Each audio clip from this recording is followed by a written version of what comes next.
So grab a seat, because we're breaking down why Season 3 feels so powerful, how Sylvester Stallone continues to surprise us, and why this show has quietly become one of the most genuine crime dramas on television.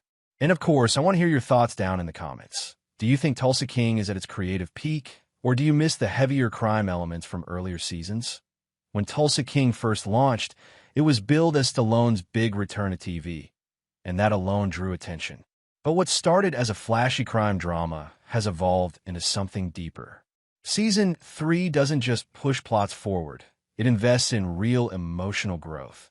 The beauty of this show is in the details.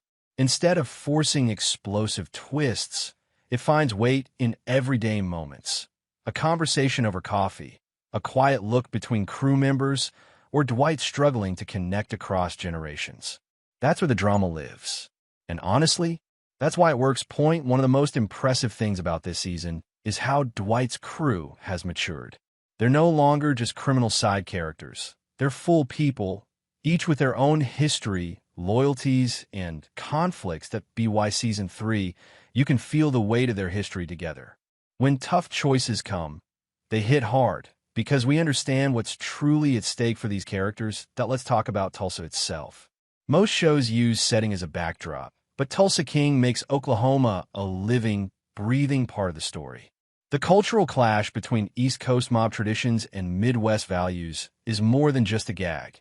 It shapes character growth and conflict. Be why this season, Dwight and his crew aren't just outsiders anymore. They've planted roots. They're working with local businesses, building community ties, and thinking about the future. That gives the show a weight you rarely see in crime dramas. Now, let's be real. Sylvester Stallone could have coasted. At 77, he could have leaned into the same tough guy persona we've seen for decades. But Tulsa King pushes him into new emotional territory. Dwight Manfredi. He blends authority with vulnerability. He's still a leader, but he's also a father figure, a man reckoning with his past, and someone searching for second chances. Stallone doesn't shy away from Dwight's insecurities, and that makes the performance stronger. In fact, I'd argue this is some of Stallone's best acting in years because it's layered, human, and deeply relatable. Here's the thing. Tulsa King doesn't try to outdo itself with bigger explosions or nonstop violence. Instead, it trusts the audience to care about these characters. The action sequences are there, sure, but they exist to serve the characters, not the other way around. That's why Season 3 feels so rewarding.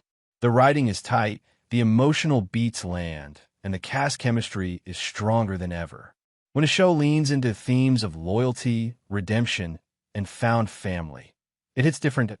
So, is Tulsa King at its creative peak with Season 3? Personally, I think this is the show's best balance yet between crime drama and heartfelt storytelling. But I want to know what you think. Backend Index Pointing Right has Season 3 officially turned Tulsa King into one of the best crime dramas on TV right now. Backend Index Pointing Right, or do you miss the heavier mob energy from Season 1? Drop your thoughts in the comments. I'll be reading and replying to as many as I can. If you enjoyed this breakdown, don't forget to hit that like button, subscribe, and turn on notifications so you don't miss the next deep dive.